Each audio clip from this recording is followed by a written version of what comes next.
आपका दोस्त परीक्षित फिर से आपके सामने है। प्लीज़ जिनने मेरे चैनल को लाइक और सब्सक्राइब नहीं किया है इसको कीजिए, मुझे आपके दोस्ती भरे प्यार की बहुत ज़रूरत है।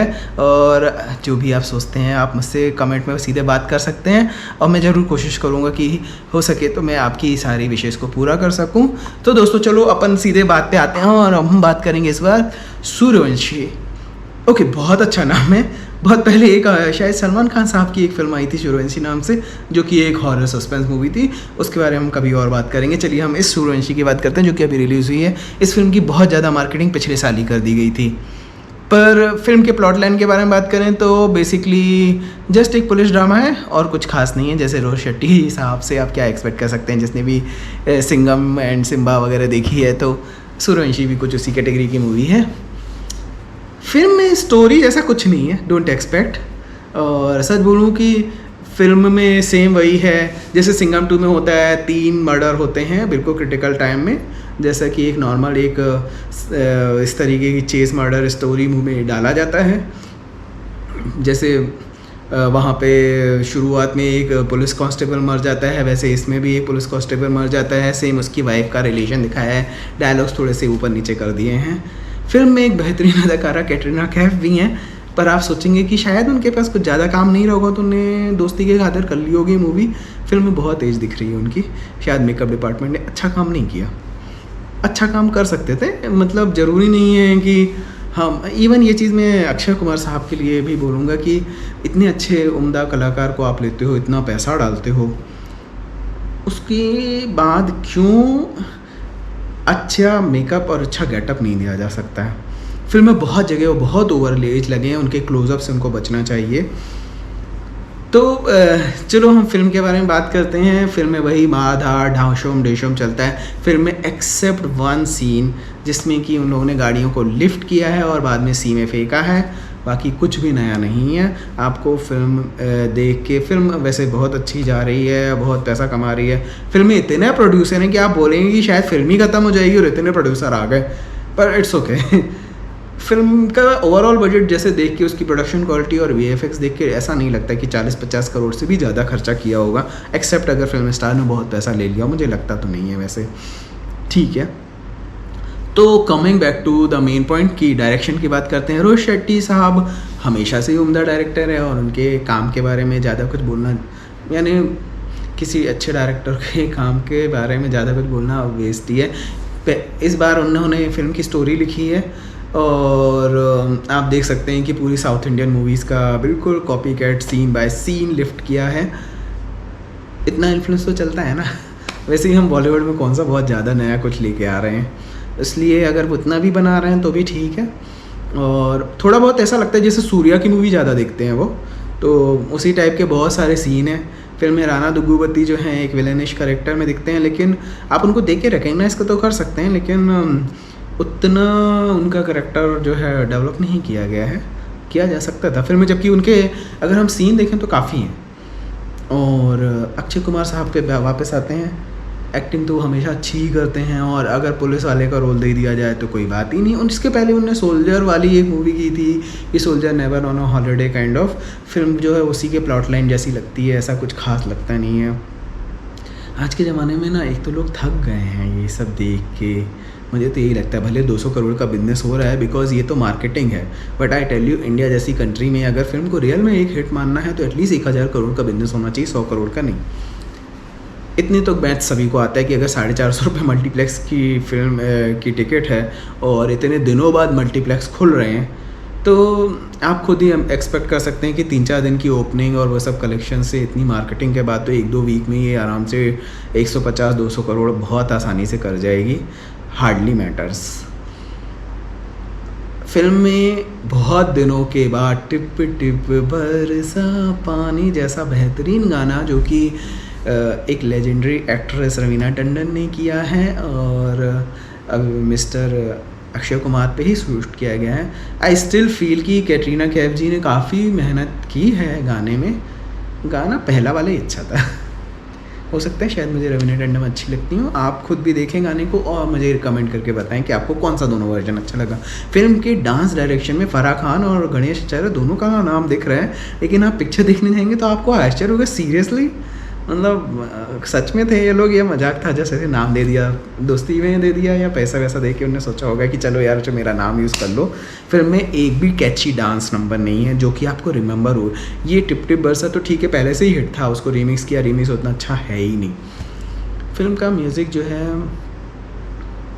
सारे जहाँ से अच्छा वगैरह वापस लेके आए हैं, और ये हिंदू मुस्लिम अगेन वापस लेके आए हैं, वो RDX वाली स्टोरी वापस लेके आए हैं, वही पुलिस की गाड़ियाँ हवा में उड़ रही हैं, और फिल्म में बहुत सारे सीन में आप देखोगे 10-15 मिनट तक बस गोलियाँ ही चलती रहती हैं। पुलिस हेडक्वार्टर की बिल्डिंग जो दिखाई गई है, भगवान जाने मुझे तो मुंबई में कहीं नहीं दिखी, पूरा सेट ही दिख रहा था, ग्रीन स्क्रीन का यूज़ करते हुए साफ लग रहा था। बिल्डिंग की जो उन लोगों ने एटलीस्ट सेट खड़ा किया है वो भी पुलिस प्रॉपर मैच नहीं कर रहा है। शुरू में कुछ 10-12-20 आतंकवादी दिखाते हैं, 3 पुलिस वाले ही उनको मारते रहते हैं, किसी ने भी एक भी बार बुलेट प्रूफ जैकेट तक नहीं पहनी है, एक गोली किसी को टच नहीं करती। मैच है सीरियसली, मतलब कौन सा सन चल रहा है, 2021 हो गया, अभी ख़त्म होने वाला है। पता नहीं उनका वो ब्लैक कलर का गॉगल तो मतलब ऐसे ही खुले गन की आवाज़ से ही टूट जावे, और पटाखे वटाखे RDX तो ऐसे ही फूटता रहता है। मतलब जो चेक पॉइंट्स होते हैं सिटी में, एंट्री के पॉइंट्स, वहाँ कोई चेकिंग नहीं होती। इससे हम क्या प्रूव करने की कोशिश कर रहे हैं कि हमारे देश में चेक पॉइंट्स ख़राब हैं, या हमारे देश की जो पुलिस बेचारी दिन रात मरती रहती है तो हम उनका मजाक उड़ाने की कोशिश कर रहे हैं। आपने पुलिस को ग्लोरीफाई किया, वो 3 हीरो को ही ग्लोरीफाई किया, लेकिन व्हाट अबाउट अदर्स? हम ये शो ऑफ करने की कोशिश कर रहे हैं। पैसा कमाना एक अलग बात है, लेकिन एटलीस्ट फैक्ट्स को इतना नहीं तोड़ना मरोड़ना चाहिए। और बॉम्बे पुलिस के काम के बारे में तो I still proud of Bombay police. Actually I am proud of the whole nations, soldiers and civilians, everyone, because I tell you still हमारे देश ने बहुत कुछ किया है जो बाकी बहुत सारे देशों ने नहीं किया। पर coming back to main film Suryavanshi, film का editing department as good as, मतलब रोहित शेट्टी की मूवी है तो उन्होंने फिल्म में पेस रखा हुआ है। और ऑफ कोर्स फिल्म के एंड में जो दिखाया गया है कि सिंघम बोलता है कि I will come to catch Jackie Shroff who is doing some X work in somewhere other country. मैं उस कंट्री का नाम नहीं लेना चाहूँगा क्योंकि मैं सोचता हूँ कि स्टिल दोनों देश जो हैं, मैं सच बोलूँ दोनों देशों के बीच लड़ाई नहीं चाहता, या मैं चाहता हूँ कि प्यार से रहो यार, सब लोग खुश रहो, क्यों लड़ाई झगड़ा करना है ना। अब बहुत कुछ हो चुका है, अपन किसी चीज़ों को भुला नहीं सकते, लेकिन उसी तरीके से हम बहुत कुछ तो और उन लोगों ने भी किया है, सबसे लड़ाई तो नहीं करते हैं। एक तो मुझे ये नहीं समझ में आता कि कब बॉलीवुड ग्रो होने वाला है, ये इंडिया पाक और एक धर्म का दूसरे धर्म से, मतलब हद हो गई है यार, ख़त्म करो ये सब बकवास, कुछ नया लेके आ जाओ। इतना पैसा डालते हो, 5-5 प्रोड्यूसर मिलके, एक ढंग की स्क्रिप्ट नहीं कर पाते, इतना अच्छा डायरेक्टर आप हायर कर लेते हो, इतने अच्छे एक्टर एक्ट्रेसेस आप हायर कर लेते हो, और उसके बाद मतलब आप 2 घंटे की एक बहुत खूबसूरत सी मूवी नहीं बना सकते। सीरियसली, मतलब यार आप आर्टिस्ट लोग भी इतने फिल्में सेम टाइप की कर ही चुके हो, मतलब रिपीटेडली करते हो। ऐसा नहीं लगता कि अनदर 20 ईयर्स के बाद जब आप लोग और बूढ़े हो जाओगे तो आप लोग को ये सब फिल्में देख के अच्छा लगेगा, और लगेगा तो इट्स ओके, सबका अपना पॉइंट ऑफ व्यू होता है, हम कुछ बोल नहीं सकते। और to be frank, Indian crowd भी का सस्टेन मैच्योरिटी लेवल बहुत अच्छा है, मतलब ऐसी मूवीज़ 200 करोड़ कर रही हैं तो डेफिनेटली ऐसी मूवी बनाएंगे ना बॉलीवुड वाले। फिल्म का डायरेक्टर ऑफ फोटोग्राफी के लिए मैं इस फिल्म को एटलीस्ट 4 पॉइंट दूंगा, क्योंकि रियली बहुत सारे सीन उन्होंने किए हैं और वो सब सीन बनाने में खुद जानता हूँ कि रियली मेहनत लगती है। फिल्म में एक बैंकॉक वाला पोर्शन भी लेके आए हैं। अब मैं क्या बताऊँ, बैंकॉक वाला पोर्शन की क्या ज़रूरत थी, वो कुछ भी हो सकता था, बैंकॉक की जो झुमरी तलैया और टिम्बकटू भी हो सकता था, डज नॉट मैटर। और ठीक है, मतलब आपको टू बी फ्रैंक मुझे उसको देख के ऐसा कुछ खास ऐसा लगा नहीं कि उसकी क्या रिक्वायरमेंट थी। वो केवल प्रोड्यूसर डायरेक्टर के पास एक्स्ट्रा पैसे पड़े होंगे, या वो फिर अक्षय कुमार साहब को वो शायद बैंकॉक घुमाना चाहते होंगे, तो इतने 4-5 करोड़ रुपए उड़ा लिए अपनी टीम के साथ कि जाओ घूम के आओ बैंकॉक। और रिलायंस एंटरटेनमेंट इंडस्ट्रीज़ जैसी एंड केप ऑफ गुड होप्स जैसे प्रोड्यूसर अगर बैक कर रहे हैं मूवी को, आई विल सजेस्ट कि अगर अपनी खुद की टीम लेके भी एक बार मूवी को रिव्यू करें बिफोर रिलीज़, क्या बन के आ रहा है, और स्टिल अगर आप सेटिस्फाइड हैं तो आई थिंक सो रिलायंस को फिर से सोचना चाहिए कि सीरियसली बिकॉज मैं देख रहा हूँ कि बहुत सारी मूवीज़ रिलायंस एंटरटेनमेंट वालों ने बनाई हैं, कुछ हिट हैं, कुछ सेमी हिट हैं, कुछ नहीं भी चली हैं। लेकिन अगर आप देखेंगे, आपने बहुत सारे अच्छे अच्छे उम्दा अदाकारों को लिया है, लेकिन फिल्म के प्रोडक्शन वैल्यूज़ भी एवरेज ही रहे हैं, इनकी स्क्रिप्ट भी उतनी नहीं आ पा रही है। तो it is your thought process. Film की एडिटिंग बहुत अच्छी की गई है एज़ यूजुअल। रोहित शेट्टी साहब की टीम ही अच्छी है सच बोलें तो, और वो फिल्म को असेंबल बहुत अच्छे से कर लेते हैं। एक प्रेजेंटेबल 2 घंटे की बहुत खूबसूरत मूवी बनाने में उनकी बहुत अच्छी यानी कहना चाहिए मास्टरी हो गई है लास्ट 10-12 ईयर्स में। फिल्म में एज़ यूजुअल फिल्म की हीरोइन का कोई ख़ास रोल नहीं है। अब पुरानी सिंघम 2 और बाकी सब भी देखने जाएंगे तो मैं तो यही सोचता हूँ कि फिल्म की हीरोइनों को मतलब वो एक कहते हैं ना सजी धजी गुड़िया जैसे, इसके अलावा और कुछ खास ये रोल नहीं किया है। कैटरीना कैफ जी का मेकअप डिपार्टमेंट बिल्कुल वर्स्ट था, किसी ने भी ध्यान नहीं दिया है उनकी ओर। और फिल्म में अब क्या बोल सकते, इतनी खूबसूरत अदाकारों के को अच्छे से प्रेजेंट नहीं कर पाना तो सबका अपना पॉइंट ऑफ व्यू होता है। अदरवाइज़ वो करीना कपूर को बहुत अच्छा प्रेजेंट करते हैं, और उनकी यानी सारी मूवीज़ में वो एवर गॉर्जियस एक्स्ट्राऑर्डिनरी ब्यूटीफुल दिखती हैं apart from her comic timings. And वो कॉमिक टाइमिंग अगर कैटरीना कैफ पे भी यूज़ कर लेते तो उतना बुरा नहीं था।